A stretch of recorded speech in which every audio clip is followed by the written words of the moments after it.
mineluden shunday betlekaduldanen Oraşından teşarımına Sininden betlekaduldanen Rahmet aziz kamaşaşın Yoldaş bana yolunda Yürümez yine yaşamak Senin yazmış her canına Rahmet sana canım minarem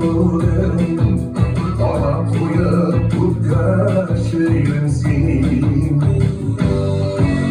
Aziz kaldım buradan bağımlara Seninle suyunsın Rahmet ya aziz kamaşaşın Yolaş bulan yollarında Yürümez yine Senin yazmış her canına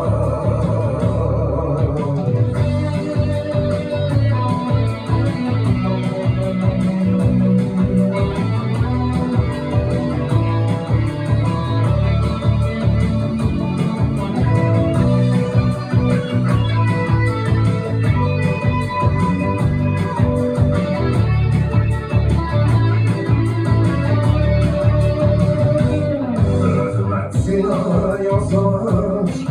dünyalaysam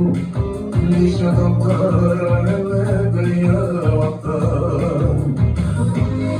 Yarattın sabır yaralasam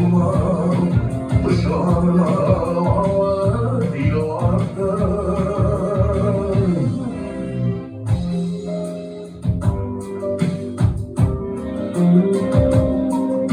Yolaş olan